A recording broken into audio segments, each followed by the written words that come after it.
Hi, this is ZPPS Daudgaon. Today we are starting our daily activity. One day, one structure. We took challenge of 100 days, 100 structure, and today is day 22. Today is the day 22. Okay. Today we are learning the structure of have. बघा हॅवचा वापर करून आपल्या जवळ असलेल्या वस्तू आपण सांगू शकतो. आलं का लक्षात? म्हणजे माझ्याजवळ पेन आहे हे सांगण्यासाठी आपण हॅवचा वापर करू शकतो. हॅव या ठिकाणी वर्ब आलेला आहे, मेन वर्ब म्हणून पण आहे आणि याचा अर्थ असतो, हॅवचा अर्थ असतो HAVE. हॅवचा अर्थ आहे जवळ असणे. बघा हॅवचा अर्थ आहे जवळ असणे. जर आपल्याला म्हणायचं असेल माझ्याजवळ पेन आहे तर मी म्हणणार आय हॅव अ पेन. काय होईल वाक्य?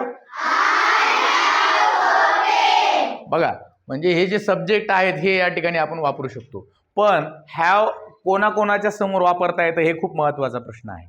बघा आय, वी, लिपणे इकडे लक्ष द्या, दे आणि यू ह्या चारच्या समोरच आपण हॅवचा वापर करू शकतो. लक्षात घ्या, आय, वी, दे, यू या सगळ्यांच्या समोर आपल्याला हॅवचा वापर करायचा आहे. जसं आपण आता सांगितलं की माझ्याजवळ पेन आहे, पण आता आपल्याला त्याच्यामध्ये थोड्याशा काही गोष्टी आणखीन ऍड करता येईल. माझ्याजवळ निळा पेन आहे. कोण सांगतं? माझ्याजवळ निळा पेन आहे. हा सांगा. I have blue pen. शाबास, आय हॅव ब्ल्यू पेन. आता आमच्याजवळ बघा, आमच्याजवळ 100 रुपये आहेत. कोण सांगत? आमच्याजवळ 100 रुपये आहेत. हा सांगा. हा तुम्ही सांगा. I have 100 rupees. आय घेता येईल का आमच्यासाठी? काय घ्यावं लागेल माऊली सांगा तुम्ही. We have 100 rupees. हा आपल्याला समर्थ आय नाही, काय घ्यावं लागेल? वी घ्यावं लागेल. काय घ्यावं लागेल? हा आमच्याजवळ 100 रुपये आहेत.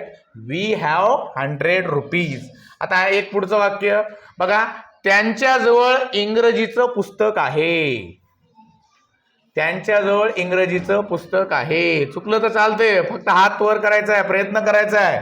त्यांच्याजवळ इंग्रजीचं पुस्तक आहे. हा सांगा. They have English book. शाबास, दे हॅव इंग्लिश बुक. आता सांगा, तुझ्याजवळ सोन्याची अंगठी आहे.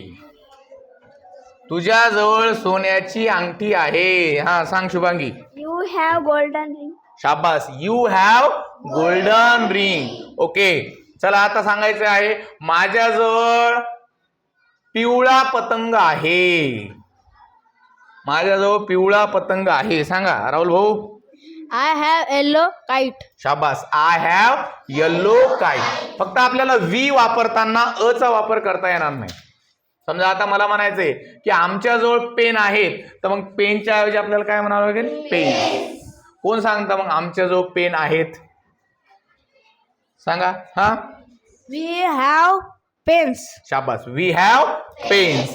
आता आपल्याला म्हणायचंय आमच्याजवळ इंग्रजीचे पुस्तक आहेत. हा सांगा. आमच्याजवळ इंग्रजीचे पुस्तक आहेत. We have English books. हा वी हॅव इंग्लिश बुक्स.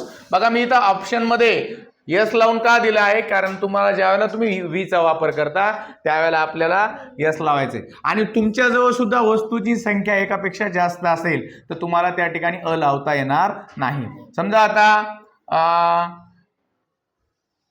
तुझ्याकडे 10 पेन आहेत, बरोबर आहे? तुझ्याकडे किती पेन आहेत? 10. तर तू असं म्हणायचं, तुला माझ्याजवळ 10 पेन आहेत. कसं म्हणणार? I have 10 pens. शाबास, ह्याच्यासाठी टाळ्या वाजवा एकदा.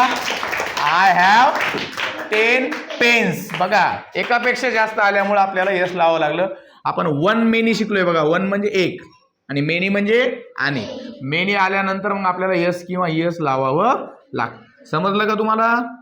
ठीक आहे. तुम्ही हॅव या स्ट्रक्चरचा वापर करून टुमारो मेक 30 सेंटेन्सेस, नो 40, बरोबर आहे. Tomorrow, make 40 sentences using this structure. Okay? Okay, this is the homework for all of you. Thank you so much for watching our video. Thank you.